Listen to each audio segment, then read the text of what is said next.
Hello guys. आज मैं बताने जा रहा हूँ हाइड्रोकार्बन के जो जेईई एडवांस में प्रीवियस ईयर क्वेश्चन आ रखे हैं, इन शॉर्ट बताएंगे क्योंकि इसका डिटेल वीडियो मेरे चैनल पे ऑलरेडी अपलोडेड है। ओके, ऑर्गेनिक को ऑलमोस्ट मोस्टली चैप्टर मैंने प्रीवियस ईयर क्वेश्चन करा रखे हैं। ठीक है, देखते हैं one by one.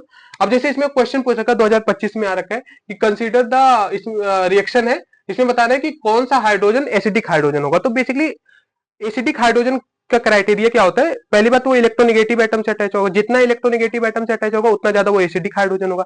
Second point है उसका कॉन्जुगेट बेस देखते हैं। सेकंड फैक्टर है कॉन्जुगेट बेस। अगर कोई भी कंपाउंड है उसका अगर कॉन्जुगेट बेस ज्यादा स्टेबल है तो क्या होगा? वो होगा बेसिकली ज्यादा स्टेबल। ठीक है, वो एसिडिक ज्यादा होगा। तो अब देखते हैं, अब यहाँ पे है तो इसका कॉन्जुगेट बेस स्टेबल नहीं है। यहाँ पे देखो, यहाँ पे इसका कॉन्जुगेट बेस बहुत ज्यादा स्टेबल है। क्यों? क्योंकि ये एरोमेटिक, इसका कॉन्जुगेट बेस एरोमेटिसिटी गेन कर ले रहा है। सो डेट इसका कॉन्जुगेट बहुत ज्यादा स्टेबल है। यहाँ पे भी नहीं है और यहाँ पे भी नहीं है, इसको मैंने डिटेल में चैनल पे बता रखा है। तो इसलिए इसका जो हाइड्रोजन होगा वो बहुत ज्यादा एसिडिक हाइड्रोजन होगा। ठीक है, तो ये इसका ऑप्शन नंबर बी सही होगा। तो ये यहाँ पे पूछ रखा है, ये 201 में आ रखा है, 2021 में आ रखा है, major product of the formula. अब ये रिएक्शन दे रखा है बेसिकली तरीके से। सोडामाइड क्या होता है? बेस होता है, हाइड्रोजन निकालेगा, उसके बाद बर्च रिडक्शन है। तो बर्च रिडक्शन का काम क्या होता है? बेसिकली वो नॉन टर्मिनल एल्काइन को फ्रिक्वेंटली करता है in comparison to terminal alkyne. तो यहाँ पे नॉन टर्मिनल, तो इसको क्या करेगा? सिस से ट्रांस ट्रांस मतलब एल्काइन से ट्रांस एल्कीन में कन्वर्ट करता है बर्च रिडक्शन।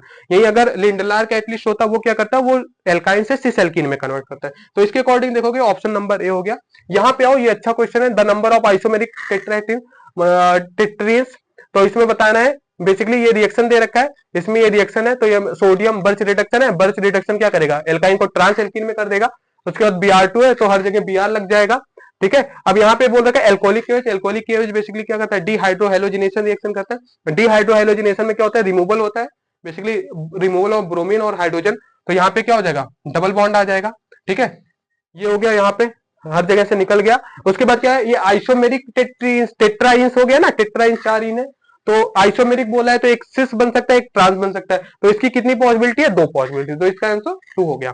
यहाँ पे आओ, ये 2023 में आ रखा है बेसिकली। अब यहाँ पे देखोगे the number of methylene group पूछा है कि the number of methylene group present in the form following sequence reaction. तो ये रिएक्शन दे रखा है, इसमें बोलता है CH2 ग्रुप कितना होगा। तो अब देखोगे बेसिकली O3 पहला ओजोनोलिसिस कराया, ओजोनाइड बन गया, फिर जिंक रिडक्टिव ओजोनोलिसिस बन गया, फिर केमेनो4 है, इसका ऑक्सीडेशन हो गया, यहाँ पे NaOH इलेक्ट्रोलिसिस किया तो ये बन गया, ये एरोमेटाइजेशन रिएक्शन है, बेंजीन बन गया। ठीक है, तो इस तरीके से पढ़ो। ऑल द बेस्ट, सबका पेपर अच्छा जाएगा। तो ये अप्रोच होना चाहिए। ठीक है, ऑल द बेस्ट।